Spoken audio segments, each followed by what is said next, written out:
반갑습니다. 11월 7일 목요일 큐티 스케치 시간입니다. 오늘 본문은 시편 67편 1절부터 7절까지의 말씀입니다. 오늘 본문은 이렇게 시작합니다. 하나님은 우리에게 은혜를 베푸사 복을 주시고 그의 얼굴빛을 우리에게 비추사 주의 도를 땅 위에 주의 구원을 모든 나라에게 알리소서. 오늘 본문은 추수 이미지를 가지고 추수의 풍성함을 하나님께 감사하고 또 그 풍성함을 달라고 기원하는 그런 기도문입니다. 감사의 시기도 하고요. 추수를 또 기원하는 기도문이기도 한 그런 내용입니다. 우리가 1절을 읽었는데 1절이 하나님께서 은혜를 베풀어서 복을 달라. 복. 여기서 먼저 말하는 복은 1차적으로는 땅의 소산입니다. 오늘 본문에는 땅의 소산이라고 말해요. 그게 이제 6절에 나옵니다. 땅이 그 소산을 내었으니 하나님이 곧 우리 하나님이 우리에게 복을 주시리로다. 땅의 소산, 열매를 말하는 겁니다. 풍족한 열매, 추수의 풍족함을 기원하는 것. 우리가 씨를 뿌렸다면 씨가 잘 뿌리를 내려서 또 싹을 틔우고 줄기와 또 더 큰 나무가 되든지, 그래서 열매가 맺히도록 그 열매를 원하는 게 우리가 심을 때 하는 거잖아요. 그러니까 씨앗을 심을 때, 우리가 농사를 할 때 추수를 기원하는 것이, 추수를 기대하고 구하는 것이 당연한 거죠. 하나님 앞에 풍년이 있기를 기도하는 것, 그것은 기복주의가 아닙니다. 풍년을 기대하는 게 문제가 아니죠. 문제가 될 게 없어요.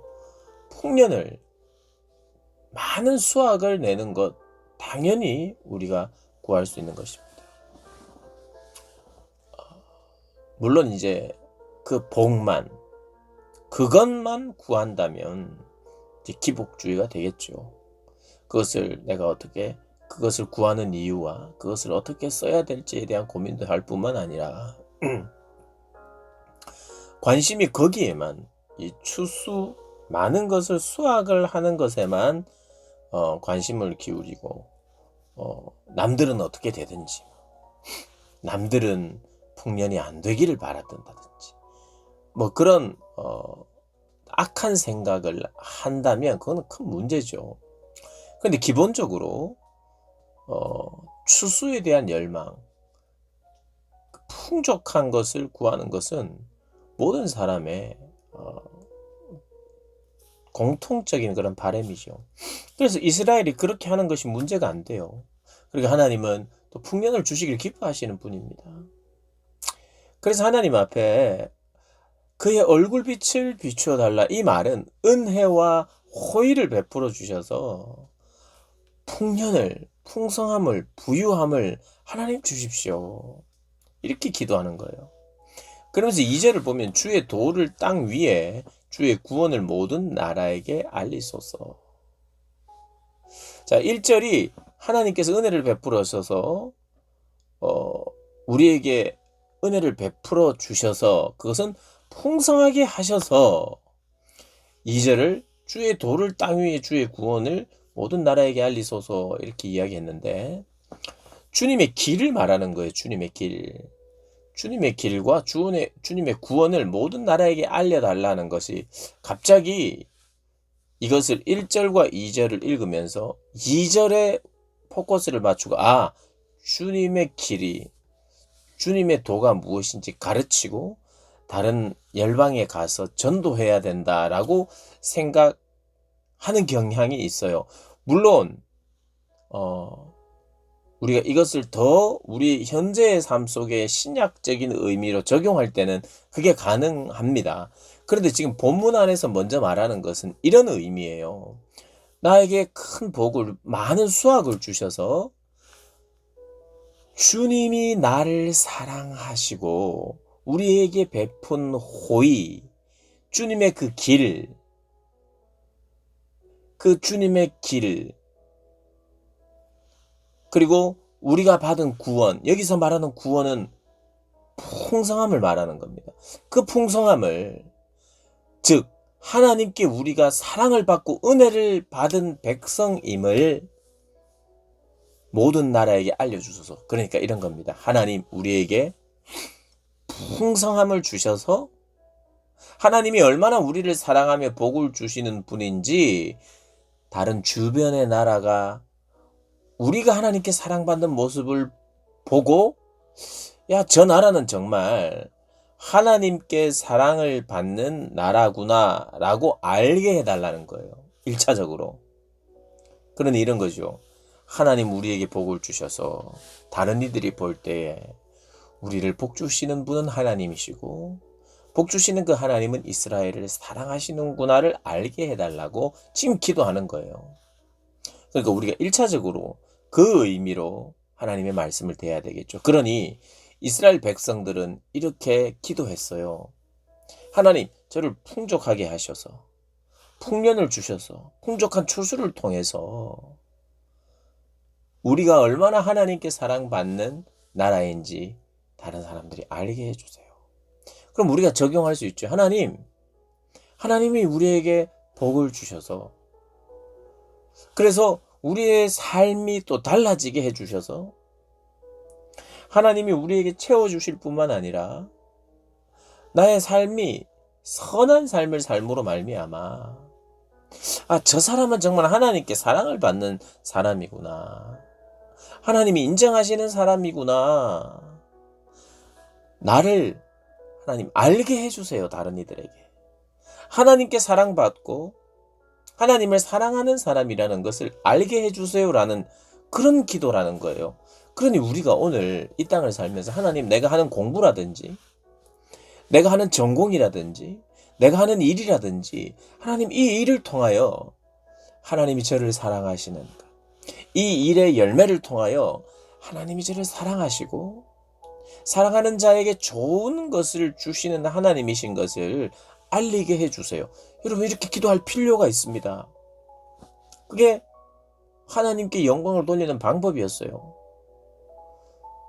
그러니까 뭐 다 잘 되기를 바라고 잘 돼서 하나님께 영광을 돌리고, 좀 못하면 하나님께 영광을 못 돌리나, 이렇게 약간은 그 핸디캡을 가진다든지 피해의식을 가지고 이야기할 때가 없잖아 있을 수 있어요. 물론 가진 것이 많고 또 하나님께 구해서 유능해지는 것이, 그것으로 말미암아 하나님께 영광을 돌려야 되는데 영광을 가리는 경우가 혹 있을 수 있어요. 그렇지만 하나님께 영광을 돌리는 참 좋은 방법과 성경이 주로 우리에게 가르치는, 물론 특별히 구약에서 우리에게 가르치는 중요한 교훈이 있다면 그것은 오늘 본문과 같은 거예요. 하나님이 복을 주셔서 풍년을 이루고 추수를 함으로 말미암아 하나님께 사랑받는 백성인 것을 알게 해주셔서, 그럼 결국에는 그들이 밖에서 이스라엘을 보면서 하나님을 인정하는 거예요. 하나님이 주권을 인정하고, 야, 하나님이란 분이 계시구나, 하나님 그렇게 저들을 사랑하시는구나, 이런 것을 통해서 그들에게도 전도가 되는 거예요. 결국 이어지는 본문이 그겁니다. 하나님이여 민족들이 주를 찬송하게 하시며, 그들을 보면서, 이스라엘을 보면서 하나님을 찬송하고 하나님을 인정하게 해달라고 기도해요. 모든 민족들이 주를 찬송하게 하소서. 하나님을 인정하게 해달라는 기도입니다. 그리고 4절에 온 백성은 기쁘고 즐겁게 노래할지니 주는 민족들을 공평히 심판하시며 땅 위의 나라들을 다스리실 것임이니라. 하나님께서 공평하게 통치하신다는 그 말입니다.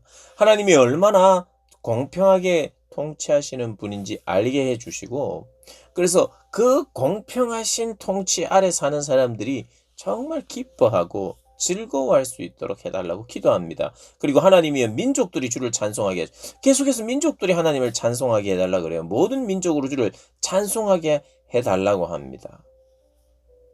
이방 민족에게도 하나님께서 복을 주시고, 또 오늘 이 시대로 말하자면 이 물질의 복 혹은 추수의 복이 오늘 이 시대로 따지면 그런 복과 함께, 그러나 그 복보다 더 좋은 복, 먼저 받아야 하는 복이 있다고 말해요. 오늘 살아가는 우리에게. 그것은 바로 성령이십니다. 성령.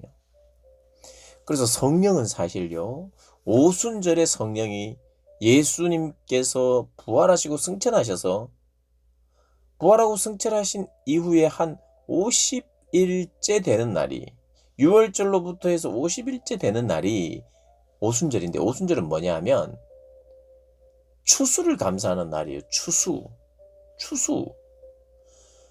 그래서 성령이 그때 부어진다는 것은 이게 추수와 관련이 되는 거예요. 그래서 성령이 부어져서 어떤 추수를 하게 됐나 하면 영적인 추수를 하게 됐잖아요. 3,000명씩 5,000명씩 회개하고 돌아오게 되는 추수의 그런 영적인 추수가 일어났어요.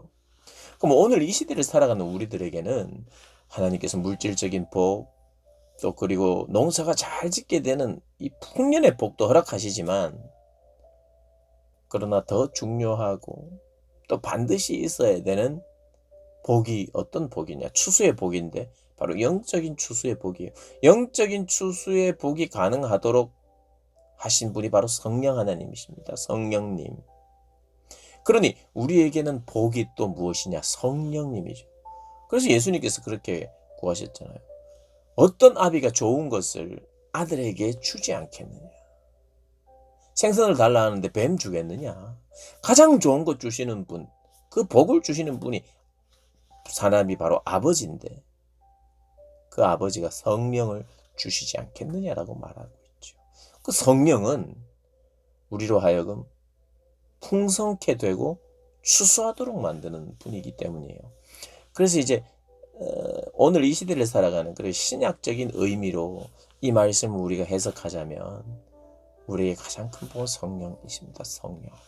성령으로 말미암아 우리가 예수를 알게 되고, 예수를 충만하게 되고, 예수로 부유하게 되고, 그리고 그 예수를 전하게 되고, 또 추수하게 되는 거예요. 영적인 추수가 일어나게 되는 거예요. 그래서 이 오늘 본문은 구약 자체로는, 또 구약적인 방법으로도 하나님께 영광을 돌릴 수 있어요.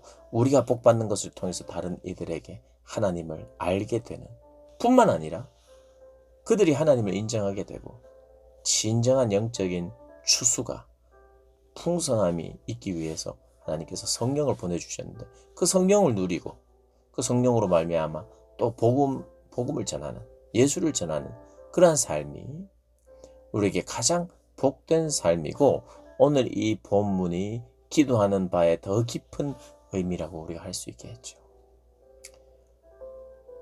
하나님은 우리에게 은혜를 베푸사 복을 주시고 그의 얼굴빛을 우리에게 비추사 주의 도를 땅 위에, 주의 구원을 모든 나라에게 알리소서. 이 의미가 구약적인 의미에서는 우리가 받는 복으로 말미암아 우리를 사랑하시는 하나님을 알린다면, 신약을 살아가는 오늘 이 시대는 우리에게 은혜를 베푸셔서 예수님을 알게 되고, 그 예수님이 우리의 길이라는 것도 알게 되고, 예수를 통해서 부유해지는 것도 알게 될 뿐만 아니라 그 예수를 전하게 되는, 알리게 되는 그런 일들을 하는 것이 이 시대의 우리의 또 복이며 사명이죠. 우리에게 허락된 복과 사명 기억하고 살아가시는 저와 여러분 되시길 주님의 이름으로 축복합니다.